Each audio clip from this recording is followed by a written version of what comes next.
Assalamualaikum warahmatullahi wabarakatuh. Alhamdulillah wa syukurillah. Anak-anakku sekalian, pada kesempatan kali ini kita bisa bertemu kembali dalam pembelajaran PPKN kelas 10 semester genap unit kegiatan belajar mandiri 7 atau UKBM 7. Kali ini kita akan sama-sama membahas atau mengkaji tentang wawasan Nusantara dalam konteks NKRI. Silakan kalian simak sampai dengan selesai. Pembahasan kita mulai dari pengertian wawasan Nusantara itu sendiri. Yang pertama, wawasan Nusantara yang diusulkan menjadi ketetapan MPR dan dibuat di Lembaga Pertahanan Nasional tahun 1999 adalah sebagai berikut.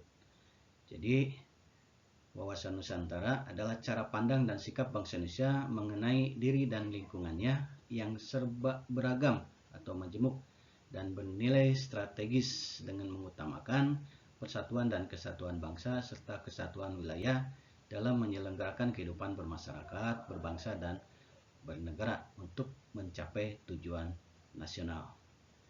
Pengertian wawasan Nusantara yang kedua adalah wawasan Nusantara pada dasarnya merupakan cara pandang terhadap bangsa sendiri.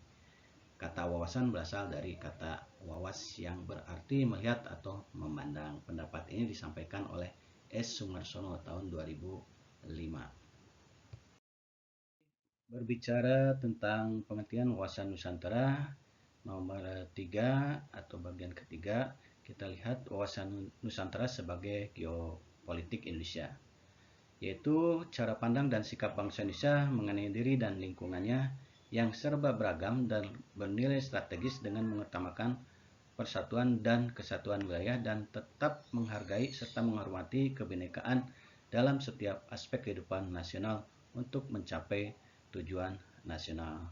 Nah, poin yang ketiga ini hampir sama pengertian wawasan Nusantara dengan pengertian wawasan Nusantara yang disampaikan oleh Lemhanas atau Lembaga Pertahanan Nasional.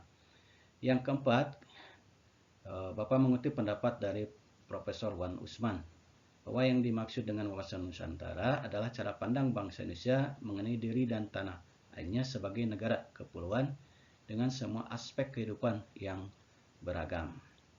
Dan yang kelima, menurut GBHN tahun 1998, wawasan Nusantara adalah cara pandang dan sikap bangsa Indonesia mengenai diri dan lingkungannya dalam penyelenggaraan kehidupan bermasyarakat, berbangsa, dan bernegara. Baiklah, sekarang kita kaji bagaimana sebenarnya hakikat wawasan Nusantara. Nah, anak-anakku sekalian, yang dimaksud dengan hakikat wawasan Nusantara adalah keutuhan Nusantara dalam pengertian cara pandang yang selalu utuh, menyeluruh dalam lingkup Nusantara demi kepentingan nasional.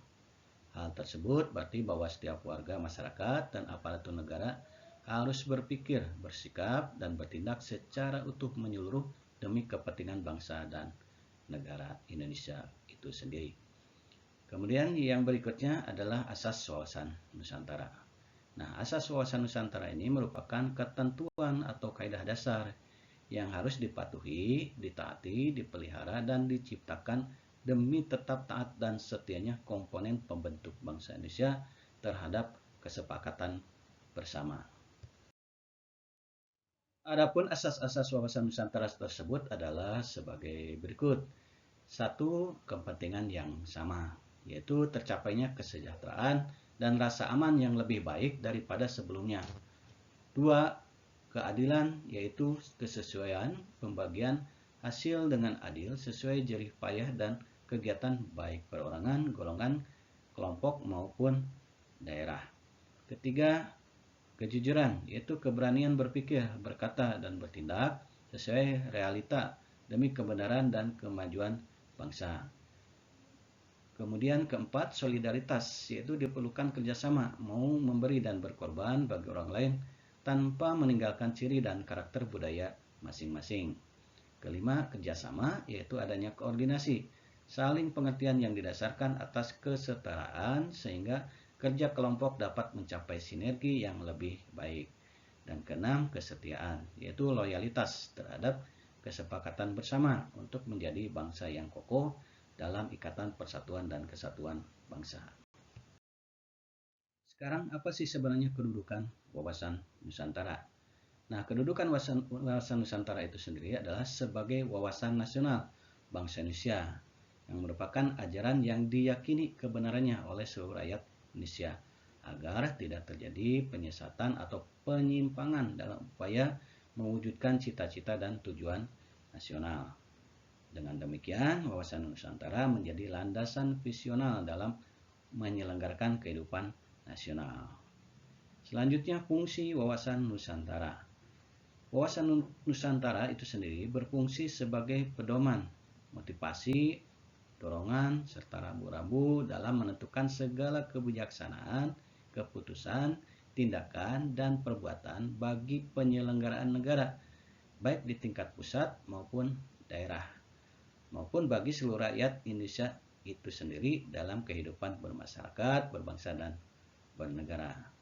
Kemudian, apa sebenarnya tujuan wawasan Nusantara? Nah, wawasan Nusantara memiliki tujuan untuk mewujudkan nasionalisme yang tinggi di segala aspek kehidupan rakyat Indonesia yang lebih mengutamakan kepentingan nasional atau negara daripada kepentingan individu, kelompok, golongan, suku bangsa, atau daerah. Nah, anak-anakku sekalian, setelah tadi kalian menyimak tentang materi wawasan Nusantara, maka untuk mereview sejauh mana penyerapan kalian dalam memahami wawasan Nusantara itu sendiri. Di sini ada tugas individu dengan pertanyaannya ada 5. Yang pertama, tuliskan kembali pengertian wawasan Nusantara sebagai geopolitik Indonesia dan menurut GBHN tahun 1998. Yang kedua, jelaskan hakikat wawasan Nusantara. Ketiga, sebutkan asas-asas wawasan Nusantara. Keempat, apa fungsi wawasan Nusantara? Dan terakhir, kelima, apa tujuan wawasan Nusantara? Kalian tulis terlebih dahulu soalnya, kemudian jawabannya silakan ditulis di buku tugas dan setelah itu dikirim ke grup tugas PPKN dengan cara terlebih dahulu dipoto. Sekian dan terima kasih, semoga bermanfaat bagi kita semua dan mudah-mudahan apa yang sudah Bapak jelaskan kalian dapat memahaminya.